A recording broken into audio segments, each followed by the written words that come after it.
देखो, सबसे पहले मैं आप सभी लोगों का दिल से धन्यवाद करना चाहता हूँ कि आप मुझे इतने सपोर्टिव कमेंट्स दे रहे हैं और पिछली वीडियो में बहुत अच्छा रिस्पॉन्स था मेरा। I am really thankful for that. तो अब चलते हैं टॉपिक की ओर। यार, एक दिन ना मैं किसी को नो बोलने की प्रैक्टिस कर रहा था और रिजल्ट सबने बोला, भाई तू सेल्फिश हो गया है यार। मतलब अगर मैं अपनी मेंटल पीस के लिए स्टैंड लूँ तो मैं सेल्फिश। वाह क्या दुनिया है। देखो यार, प्रॉब्लम ये नहीं कि हम यस बोलते हैं, प्रॉब्लम ये है कि हम हर जगह हर सिचुएशन में यस बोलना चाहते हैं, चाहे वो हमारी एनर्जी खा जाए, हमारा टाइम चबा जाए या हमारी मेंटल पीस का कुचूमर बना दे। अब सोचो, हम हर बार यस बोलते हैं और वो क्यों बोलते हैं? सिंपल रीजन, लोग क्या कहेंगे, सोशल वैलिडेशन। कहीं ऐसा ना हो कि कोई हर्ट हो जाए या फिर हमें रूड समझे। मतलब हम दुनिया की खुशियों के लिए अपना बैलेंस बिगाड़ने के लिए रेडी हैं। साइकोलॉजिस्ट कहते हैं कि हम यस बोलते हैं क्योंकि हमें सोशल प्रेशर और फियर ऑफ रिजेक्शन होता है। ये फियर हमारी बाउंड्रीज को हिला देता है और बाउंड्रीज वो तो वैसे भी इंडिया में सब तोड़ने के लिए ही बनाते हैं ना।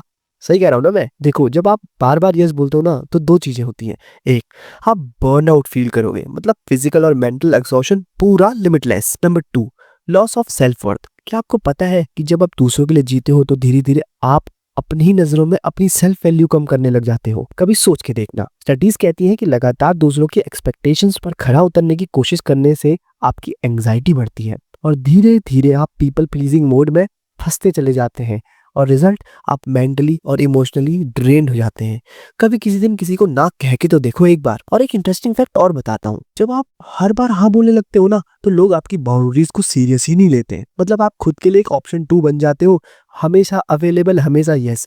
चल यार, उसको बुला लेंगे, ये नहीं आ रहा तो वो तो आ ही जाएगा। अब सोल्यूशन की बात करते हैं। देखो, नो बोलना एक आर्ट है और इस आर्ट को प्रैक्टिस करना पड़ता है। मुझे पता है कि ये इजी नहीं है लेकिन पॉसिबल है। देखो, मैं आपको कुछ तरीके बताता हूँ जिससे आप पोलाइटली डिक्लाइन कर सकते हो। पहला, जैसे अगर कोई आपका फ्रेंड आपसे बोले, यार तुझे मेरे नोट्स लिखने होंगे, तो लिख देगा क्या? तो बस कैजुअली बोल दो, सॉरी यार मेरे पास इतना टाइम नहीं है, या मुझे यहाँ जाना है, या मुझे ये करना है, पर मैं तुझे अपने रिसोर्सेज शेयर कर दूंगा, तू उससे लिख ले। देखो, डायरेक्ट और गिल्ट फ्री, हमने इसमें नो शब्द का इस्तेमाल भी नहीं किया। Number 2, delay the answer. अगर आप तुरंत मना कर देंगे ना तो लोगों को असहज सी फील होती है। तो बोलो, लेट मी चेक, और मैं तुम्हें अपडेट करता हूँ कि मैं उस समय पे फ्री हूँ या मैं एक आपका काम कर सकता हूँ, नहीं कर सकता हूँ। मतलब टाइम लो, कामली डिसीजन लो। अगर इंपॉर्टेंट है तो करो, नहीं है तो मना कर दो। Number 3, know your priorities. आपको पता होना चाहिए कि कौन सी चीज इंपॉर्टेंट है और कौन सी नहीं।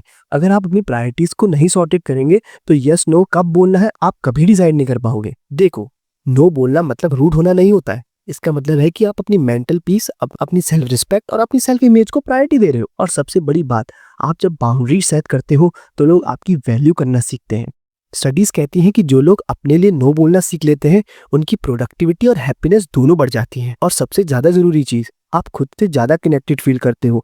इससे एक और बेनिफिशियल प्रोडक्ट बाहर निकलता है, वो है आपका डिप्रेशन, एंग्जाइटी, पैनिक जैसी चीजें आपके आसपास भी नहीं आती। अगर आपके पास अपने लिए टाइम होता है तो दूसरों की एक्सपेक्टेशन आपको वैसे भी स्ट्रेस नहीं दे। आपने देखा होगा ना, कुछ लोग कितने केयरफ्री होते हैं और कुछ लोग कितने टेंस। केयरफ्री लोगों और टेंस लोगों में क्या अंतर है? केयरफ्री लोग नो बोलना सीख जाते हैं। यार एक बात समझो, जब आप दूसरों के लिए यस बोलते हो तो आप खुद के लिए नो बोल रहे हो ना। लाइफ में सबसे इंपॉर्टेंट रिलेशनशिप कौन सी है? आपकी गर्लफ्रेंड के साथ, आपके पेरेंट्स के साथ, या आपकी पूरी दुनिया के दोस्तों के साथ? नहीं, आपकी सबसे इंपॉर्टेंट रिलेशनशिप आपके साथ है, आपकी सेल्फ रिस्पेक्ट के साथ है, आपकी मेंटल पीस के साथ है, आपकी सेल्फ इमेज के साथ है। तो अगली बार जब कोई बोले एक काम कर देगा तो पॉज लो, सोचो, कॉन्फिडेंटली बोलो सॉरी या नहीं हो पाएगा। अगर इंपॉर्टेंट है तो करना भी, ये नहीं कि मैंने बोल दिया नहीं तो नहीं करना है। तो यार, अगर ये वीडियो आपको हेल्पफुल लगा तो एक दिल से लाइक वाला यस दे दो मेरे को कमेंट सेक्शन में, शेयर और सब्सक्राइब भी कर लो। और अगर नहीं करना तो कॉन्फिडेंटली मुझे कमेंट सेक्शन में नो बोल दो, बिल्कुल जज नहीं करूंगा। तो मिलता हूँ अगली वीडियो में, तब तक के लिए अपना ध्यान रखिए। Tata bye bye.